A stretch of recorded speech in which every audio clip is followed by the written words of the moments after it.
Hey guys, we are back on the road again, but this time we have left in a new lightweight canopy setup. We'll discuss in this video exactly why we've decided to make this change. Let's check out our old setup and I'm going to run you through how we fitted out this lightweight budget touring setup. Let's talk about the old setup. In my opinion, it was the ultimate setup, but it did have a few downsides to it. Its biggest downside being the weight. Because it was a jack-off canopy, it meant that it had a lot of extra structure and bracing in it, so you could jack it off and it would support itself. The other major downside to it was we had two spare wheels on the very back of it. About 100 kilos in total was hanging way off the back of the canopy. And also the inside, how we fitted it out, we had a lot of weight on the rear of the axle of the car. So guys, that's ultimately why we decided to make this change, was to reduce weight, get the weight distribution right within the vehicle and ultimately make it perform better off-road. Let's have a look back at the day I brought this new canopy setup home. Shannon's home with a new canopy. I haven't seen it yet. I'm pretty excited. Let's go check it out. Oh, it looks good. It's so shiny. It is, isn't it? It looks really good. It's a small canopy. How's everything gonna fit? But the tray's longer. But the tray's longer. The tray looks really nice.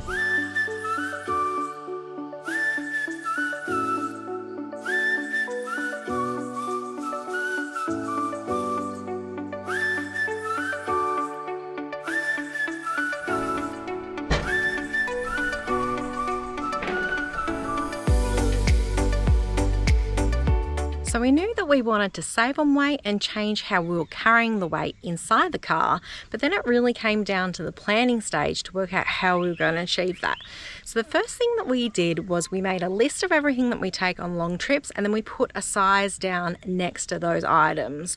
From there we did sketch after sketch until we came up with the best possible layout, which achieved having the weight at the front of the tray and the light things at the back of the tray, and also making sure we had the smallest possible canopy size so that we could save as much weight as possible.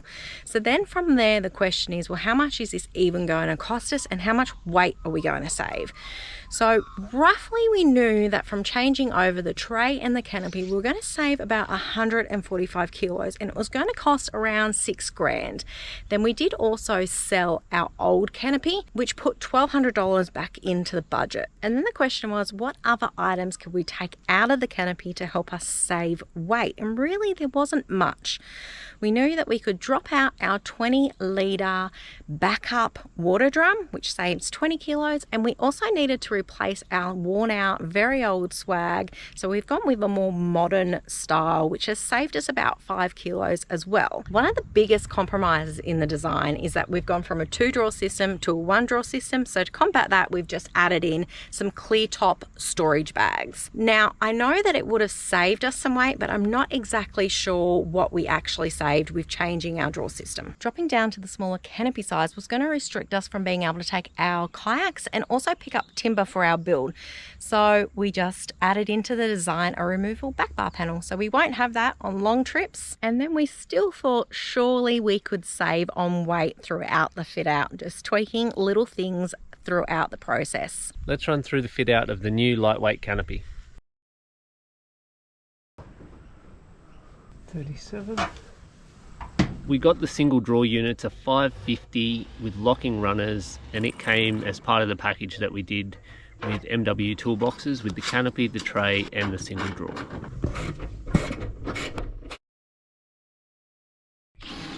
We reused the existing ARB awning we had on the old canopy. We just had to fabricate new brackets to suit the new canopy. Guys, if you're liking this sort of content, don't forget to smash that like button. Thanks. Clothesline, you gotta have somewhere to hang your washing, right?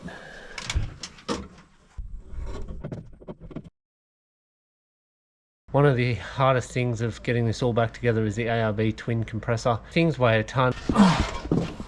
Just trying to get through these ribs and get these all back in on this custom plate that I had prior. It's definitely not easy to do.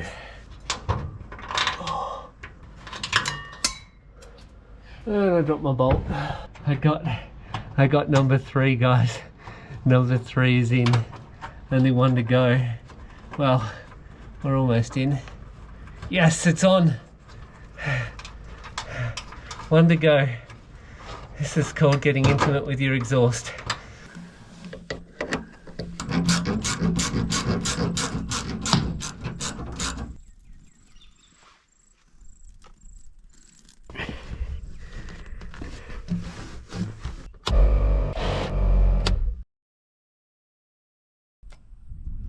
We refitted the existing Nomad by Chaos ensuite awning and the Kimberley to Cape slide out awning bracket. We made a new twin spare tyre holder, basically exactly the same as the old Canopy because I knew that it worked on it. I really wanted Nay to have something easy for making me a sambo on the side of the road. So I came up with this idea of putting some wires on the side of the tray, on the drop down side of the tray, and it worked an absolute treat.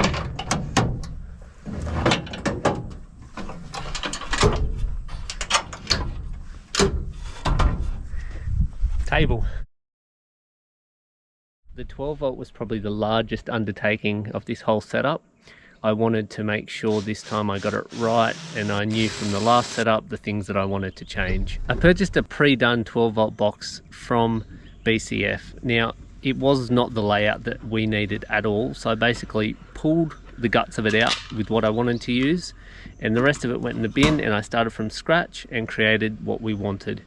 So many connections to make. It's a little overwhelming, but one at a time. Next step, mounting the actual switchboard in the Canopy. For this setup, we've added in a larger inverter this time for charging. Also with this new 12 volt box, it's allowed me to get access to the back where all the connections are much easier than in the past setup. The old setup I had mounted to an 18mm thick MDF massive panel that went right across the back of the Canopy, so we would have definitely made weight reduction by going to this new lightweight box setup. It's not working. It doesn't work. That's not good.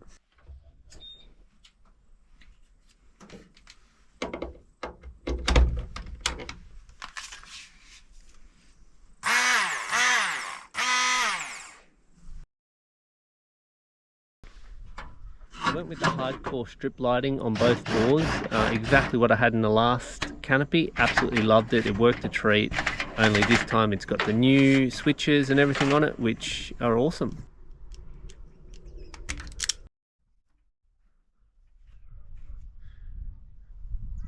Moment of truth and test if these lights work. Fourth fuse. We should get a light come on over there. Yep. Now, it's a new switch, so I'm not quite sure how it works. On. They're all orange, all white. White and orange, and then up and down we can dim it. Let's go check the other side. Oh, we got a light. Here we go. Oh. Look how close those handlebars are to touching. And look how close we are to the lock. I can't believe that. Wow. We don't fit by about 5 mil, 10 mil. Last season I loved using our Clearview drop down fridge slide paired with our Dometic 75 litre dual zone fridge, and it just didn't fit in this time around. Now, we did have it in the design, but in the back of my mind I knew I needed to pull it out and change it to save weight. So I wasn't too bummed when it didn't fit. Now, all up, we have saved 30 kilos by pulling out the old setup and putting in a 50 litre fridge and a 35 litre freezer. So I now have extra 5 litres in the fridge and an extra 5 litres in the freezer. Saved 30 kilos, and it's even taking up a smaller footprint.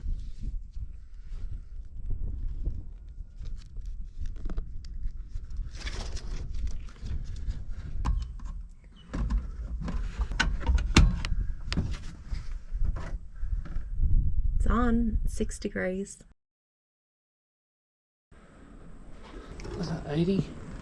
Yeah, that's 80. So we just reused the existing solar panel that we had on the old canopy, just unbolted it, rebolted it on the roof of the new canopy. It hasn't skipped a beat since we installed it, so absolutely love it.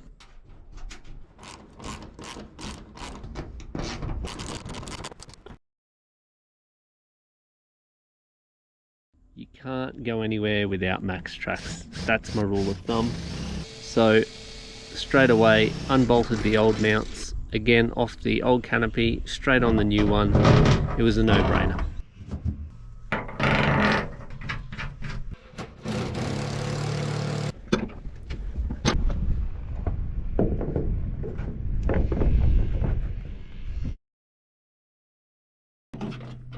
I've added a bunch of anchor points on the back of the tray because we're carrying the swag, the chemical toilet, the gas bottle all out on the back of the tray.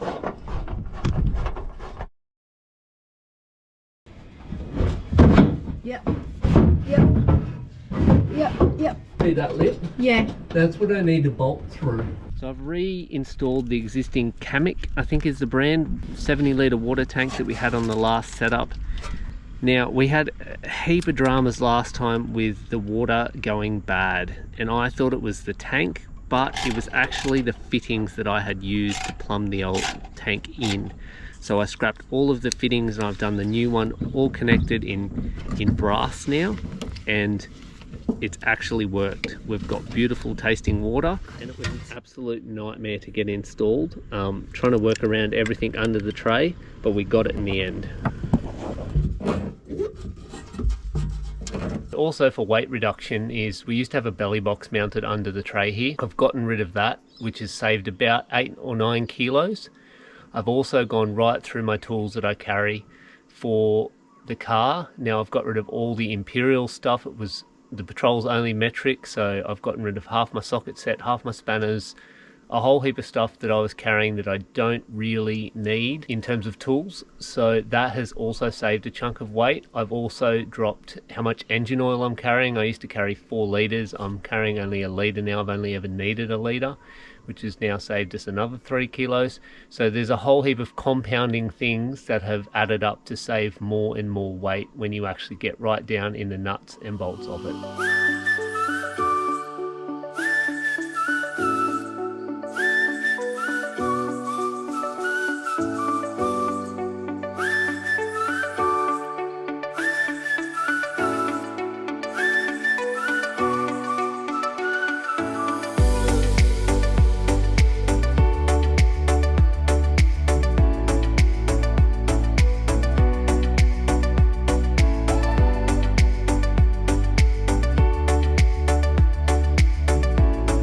Well guys, that's a wrap up on looking at this new lightweight setup.